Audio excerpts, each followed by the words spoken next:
Welcome to Last Week on Office Hours. My name's Ken Jordan from Surrey in the UK, and my co-host today is Leo Mendel. Good to see you, Ken. My name is Leo Mendel. I'm from Pinner in the UK. And we begin the week as normal on Monday, where we talked about the future of media productions. I know Alex is very keen on the use of interactive 3D and USDZ in the future, but does anyone else on the panel believe that it will be just another fad that looks cool, but really serves little use for the average passive viewer? It has been immensely helpful to me when showing projects and sharing them. So no, I couldn't disagree more. We're already seeing some retailers, build the AR into their apps so you can see things you might buy to put in your home. I'm old enough to have seen 3D come and go at least 3 times. If Keynote supports USDZ, it will create the largest 3D model gold rush in the history of 3D models. That was followed on Tuesday, where we covered, as always, audio, in particular gain staging. We're dealing with signals that are coming into our system at wildly different levels. So you were always trying to get things within this window that was below distortion and above noise. Digital works with the 0 point at the top, at the point where things distort. And we set up an artificial headroom. Here in office hours, we set up an artificial amount of headroom by setting our target point at -24. Important thing in gain staging is to go serially through your chain. And so you want to make sure that you're landing close to the top, but not the ability to go over the top. If you exceed that top anywhere down the line, you're not going to be able to get rid of that distortion further down the line by reducing the level anywhere else. And on Wednesday, our second hour was Isadora, where we used it to build a simple sync system. What we have is a sound frequency watcher. So this is looking at the same, it's whatever's coming into Isadora. Here you can see I'm looking for 500 hertz.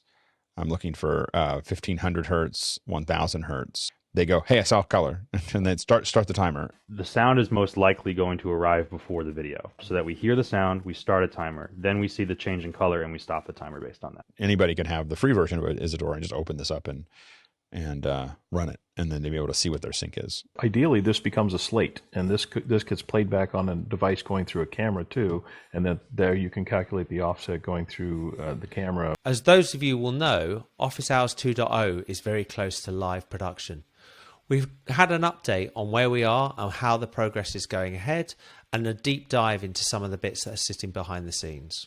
I've been working this week to try to make this file human readable for other people to be able to look at and work on so that we can share it and take a look at it. The challenge, right, is that as people are jumping into Mukana, we're adding them to the super source, right? As you're selecting that I want to answer a question, we want to show you. And then as you're answering a question, we want to remove you. We always want the person who's speaking to be on the far left of the super source and the new people coming in to be on the right. So how do you make sure that with all those different through lines of super sources that you can actually sequence that out and have that be correct, because you have no idea who's going to come in and who's going to come out at any given time. There's a specific subset of those super sources that you can basically play a chess game with. You can stay in this chart infinitely, and the super source will always have the right person on the left and the new people on the right. And on Friday, by popular demand, we had Hovercast, who were our second hour guest. We have a product called Hovercast Pro, and it's all about empowering the viewers to interact with a live stream. We have all sorts of interactive graphics that work on these platforms and allow audiences, mostly through chat, to vote on polls, interact with comments on screen. It's like an Adobe product for interactive live streaming. We have all sorts of widgets that can toggle things on and off. We pull from Twitch, YouTube, Twitter, Facebook. We can pull from ActBlue and Stripe on the donation side. We also have sort of an open webhook endpoint. So if you can point a data feed at us and format it correctly, then we can very easily ingest that data into the system. As always, we finish the week with a long day. We start off with a general discussion, followed by the education hour, which isn't available on YouTube. And that was followed by Cooking with Demente. And this week it's savoury pancakes. Then followed by Todd Reynolds with the Belfast Method. Thank you to our video contributors for this week, and also to Douglas for the music. And if you want to contribute to Last Week on Office Hours, go to lastweekonofficehours.com, where you'll find all the details. Thank you and goodbye. And see you again next week.